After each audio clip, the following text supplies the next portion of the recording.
The idea that there's nobody blowing the shofar is quite odd. And the language of the Maimed is even odder, because how did I explain Yitaka to you? Yitaka means that the Yid's neshama wakes up by itself without any Yisraelis from the outside. You remember that? Yes. Now, does the Rebbe call that Asrusa Latata or Asrusa Deliela? When a Yid's neshama, a Yid is so deep in Golos that the darkness of the Golos is so painful to him that he's woken up to do tshuva, to return to Hashem. Remember, there's two kinds of Golos. There's a Golos of suffering, and there's a Golos of wealth. And in both cases, a Yid is so aroused to return to the Eibishter that he's arousing himself without no Chabad house, no tefillin, all by himself. Which means that the pain has to be so incredibly deep that a Yid is being aroused to go towards good, to run away from where he is, to go to the Eibishter without any outside influence. Is that called Eserusa Latata, or is that called Eserusa Deliela?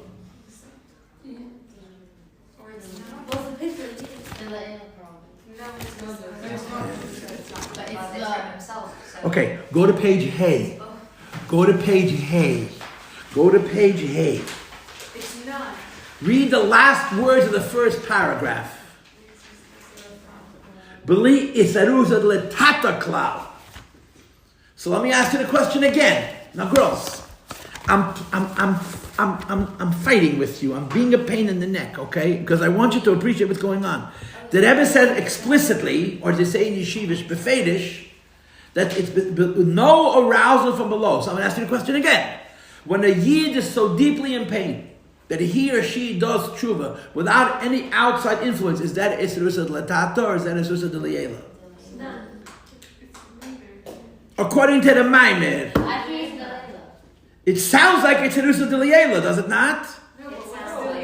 Beli Isrusa Latata means pure Isrusa Deliela. I'm sorry, what did you say? There's nothing Deliela about it. Oh, also, why does the Rebbe say Beli Isrusa Latata? Because it's without service at all. Beli Isrusa Latata. The pain is the thing that wakes him up. Okay. And the pain is coming from Hashem. The pain is coming from the Eibishter. Wow. Wow. Okay, we usually blame it on the world, no? The pain is not the Hisaydurus. The pain is triggering the Hisaydurus. The pain is... Because the answer to this question is that the Rebbe calls your Yechida Isrusa Deliela. Oh, yeah? Yes! Oh, okay. I actually told this to you, but it's important to repeat. When you wake up your neshama all by yourself, that's the ultimate Esrusa Latata. The greatest arousal from below that could be is if you do it all by yourself. But if it comes from your nefesh, or your ruach, or your neshama, or your chaya, we'll call it Esrusa Latata, you're waking yourself up. But when it comes from your pintalayid, even though it's yours, right, the way I like to teach Yechidas, Hashem broke off a piece of himself, and he put it into you, and now it's you. He broke off another piece of himself and put it into her, and now it's her. Now that piece of Eibishter, which is you, is Rusal Ladat, Rusal Deliela. Atzma Sein Tov, the Eibishter Klayachal took a chelik of himself, chelik elakam imal, but you know how it works by the Eibishter, you know how it works, right? When you break an essence into half, what do you have? Two essence. When you break an essence to 1,000,000 pieces, how many essence, what do you have? 1,000,000 essence. Each one is the whole thing. Etzem, kishad, teifes, bechelke. There's no such thing as a piece of an essence. Chelik elakam imal mamish means a piece of the Eibishter, but a piece of the Eibishter is the whole Eibishter.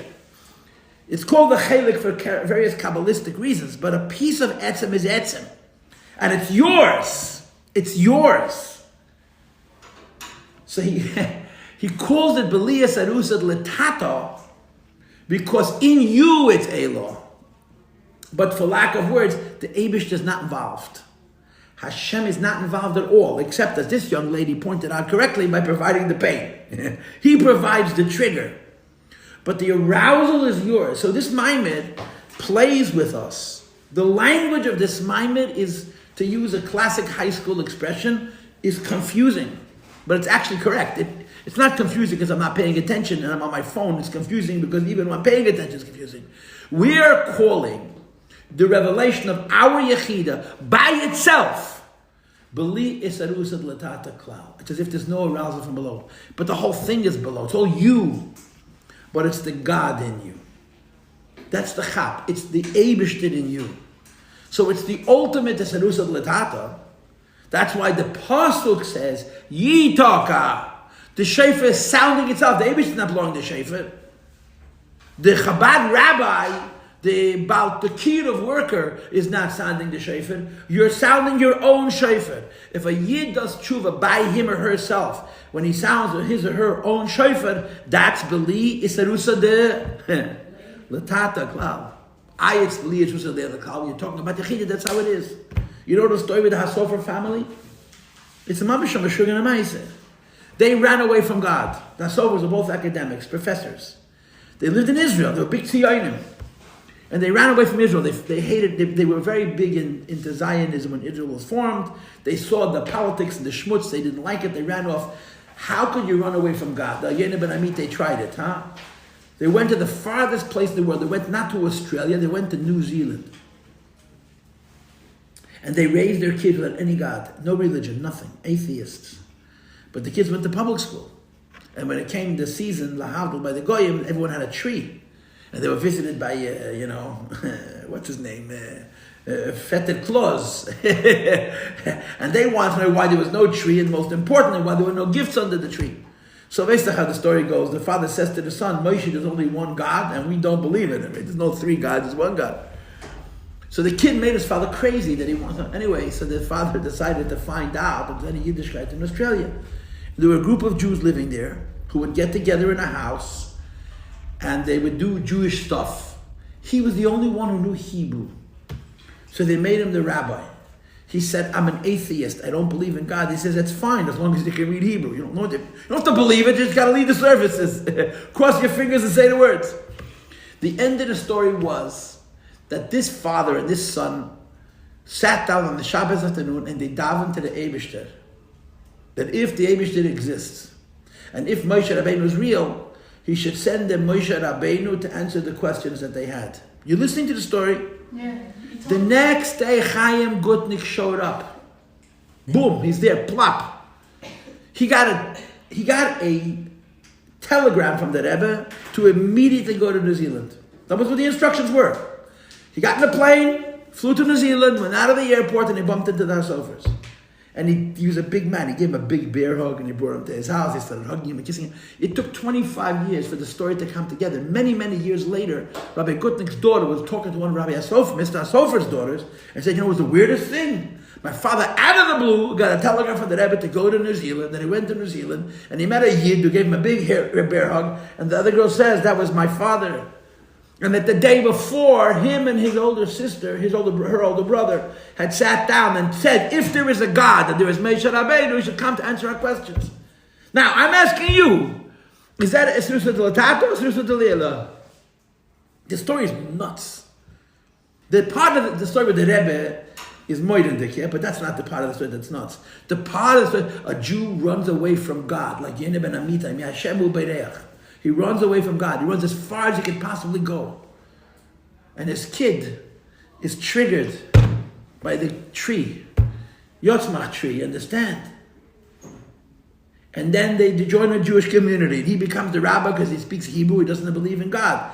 And then he prays, if there is a God, and there is a Moshe Rabbeinu, like it says in the Chumash, Moshe Rabbeinu should come and answer the questions. The next day, Rabbi Gutnick showed up. The next day. Huh?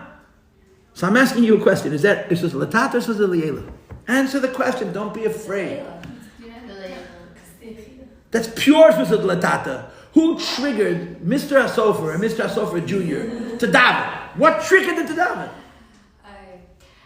So it's a funny thing. But you just said that the Yechid. Good. That's the point. So how is this? So it becomes a question of language. The idea we get. Below, but the above that is below. It's the above within the below. When your Yechida is triggered by itself, it's the ultimate Isrusa de Latata. But the Maimer calls it Beli Isrusa de Latata. It's important to appreciate the irony of the language because the concepts of this Maimer are not hard. They're just unusual.